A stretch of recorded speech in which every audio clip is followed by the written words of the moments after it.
ഇടുക്കി വണ്ടിപ്പെരിയാറിൽ പീഡനത്തിനിരയായി കൊല്ലപ്പെട്ട 6 വയസ്സുകാരിയുടെ കുടുംബത്തെ വഞ്ചിച്ച് സർക്കാർ. പോലീസ് കണ്ടെത്തിയ പ്രതി അർജുനെ വെറുതെ വിട്ട് 1 വർഷം പൂർത്തിയാക്കുമ്പോൾ ഇതുവരെയും പബ്ലിക് പ്രോസിക്യൂട്ടറെ നിയമിക്കാൻ സർക്കാർ തയ്യാറായിട്ടില്ല.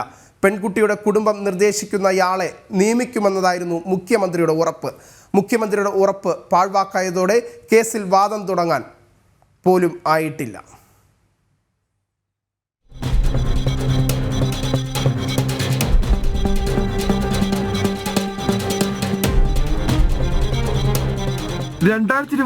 ജൂൺ 30 ചുരക്കുളം സ്വദേശിനിയായ 6 വയസ്സുകാരിയെ വീടിനുള്ളിൽ തൂങ്ങി മരിച്ച നിലയിൽ കണ്ടെത്തിയത്. തുടർന്ന് നടത്തിയ അന്വേഷണത്തിൽ പെൺകുട്ടിയെ പീഡിപ്പിച്ച് കൊലപ്പെടുത്തി കെട്ടിത്തൂക്കിയതെന്ന് കണ്ടെത്തി. സമീപവാസിയായ അർജുൻ എന്ന യുവാവിനെ പോലീസ് അറസ്റ്റ് ചെയ്യുകയും ചെയ്തു. 2 വർഷത്തിന് ശേഷം കഴിഞ്ഞ ഡിസംബർ 14 കട്ടപ്പന അതിവേഗ സ്പെഷ്യൽ കോടതി വിധി കേരളത്തെ ഒന്നാകെ ഞെട്ടിച്ചു.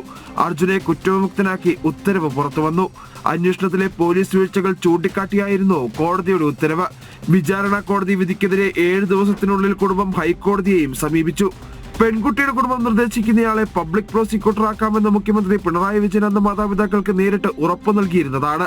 10 മാസം പിന്നിട്ടിട്ടും ഇതിൽ നടപടി ഏതുമുണ്ടായിട്ടില്ല. മുഖ്യമന്ത്രി ഞങ്ങൾ നേരിട്ട് കണ്ടപ്പോൾ അദ്ദേഹം ഞങ്ങളോട് പ്രോസിക്യൂട്ടറിനെ വെച്ച് തരാം, നിങ്ങൾക്ക് ആവശ്യമുള്ള പ്രോസിക്യൂട്ടർ വെച്ച് തരാമെന്ന് പറഞ്ഞ് നമുക്ക് വാക്ക് തന്നു. അപ്പോൾ അതിനുശേഷം 10 മാസം പിന്നിട്ടു. എന്നിട്ടും പ്രോസിക്യൂട്ടർ വെച്ച് എഴുതിയൊന്നും ചെയ്തിട്ടില്ല. അപ്പം പ്രോസിക്യൂട്ടറിനെ പേര് നമ്മളെ കൊണ്ട് അവർ തന്നെ ചോദിച്ചു.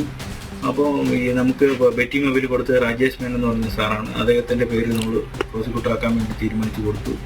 സർക്കാരിന്റെ നിർദ്ദേശപ്രകാരം പ്രോസിക്യൂട്ടറായി നിയമിക്കാൻ 3 പേരുടെ പേരുകളും കുടുംബം നൽകിയിരുന്നു. പ്രതി അർജുൻ തന്നെയെന്ന് ഇപ്പോഴും ഉറച്ചു വിശ്വസിക്കുകയാണ് മാതാപിതാക്കളും ബന്ധുക്കളും. പ്രതിയായി പോലീസ് കണ്ടെത്തിയ അർജുന്റെ കുടുംബത്തിന്റെ ഭീഷണിയുള്ളതായി പെൺകുട്ടിയുടെ മാതാവ് പറയുന്നു. അവൻ ചെയ്യും, പക്ഷെ ഞങ്ങളതിനി വിടത്തില്ല.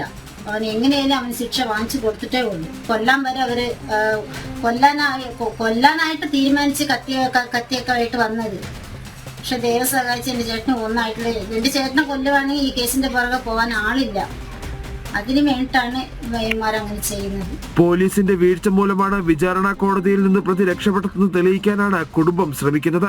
പക്ഷേ സർക്കാരിന്റെ അലംഭാവം മൂലം പ്രതിക്ക് രക്ഷപ്പെടാനുള്ള സാധ്യത വർദ്ധിക്കുന്ന സാഹചര്യമാണ് ഇപ്പോൾ രൂപപ്പെട്ടുകൊണ്ടിരിക്കുന്നതും. ജനം, ഇടുക്കി.